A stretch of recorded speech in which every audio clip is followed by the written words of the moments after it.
Oke, kita masuk ke solid principle keempat ya, yang kita namakan dengan interface segregation. Oke, jadi ceritanya apa nih? Ceritanya kalau kita hendak mengembangkan kode, kita kan harus menghasilkan kode yang decoupling. Ya, decoupling ini artinya kode yang bisa berdiri sendiri tanpa bergantung pada kode yang lain. Jadi kalau kita buat dua kelas A dan kelas B itu harus bisa berdiri sendiri. Jadi begitu kelas 1 itu dihapus, kelas yang dua ini masih tetap bisa berjalan. Ya, seperti itu. Nah, pendekatannya dengan apa? Dengan menggunakan interface. Dan makanya di video kali ini kita akan bahas interface segregation. Yuk kita mulai.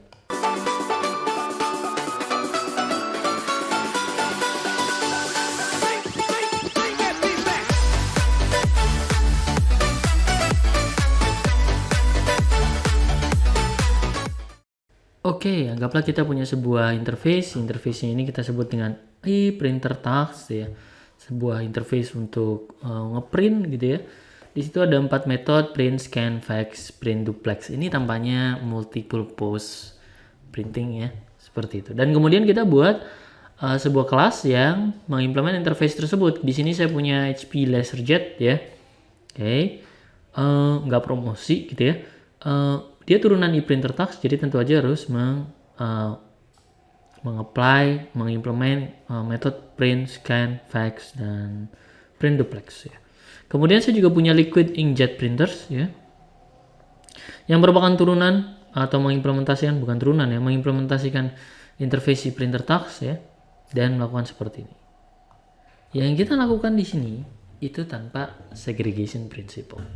Jadi menerapkan interface itu bukan berarti kita memenuhi interface segregation principle ya. Lalu yang benar bagaimana ya? Yang benar bagaimana? Yuk kita lihat dulu ya. Bagaimana cara yang benar? Apa yang berubah di sini? Pertama, interface-nya harus kita pecah-pecah.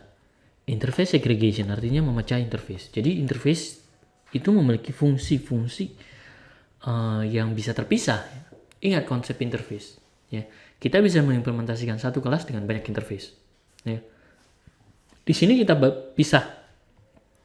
Khusus printer, kalau ini multi-purpose printer ya, fax, ya, dan print duplex karena tidak semua mendukung print duplex. Ya. Sebenarnya kalau saya pengen, saya juga bisa pisah nih, printer task itu, scan itu saya bisa pisah. Tapi di sini saya satukan. Kata kuncinya adalah memisah interface menjadi beberapa. Kemudian setelah itu implementasinya seperti apa? Implementasinya kemudian kita bisa memanggil. Nah ini nih teman-teman bisa lihat. Nah itu, ya kan? Memanggil 3 interface yang kita pakai. Nah, bagaimana dengan liquid? Bagaimana dengan liquid? Ya. Kalau liquid itu hanya bisa ngeprint, ya udah kita hanya implement satu interface saja. Kita tidak perlu menambahkan interface yang lain. Ya, jadi itu interface segregation. Kata kuncinya adalah satu, interface-nya dipecah-pecah berdasarkan fungsi. Ya.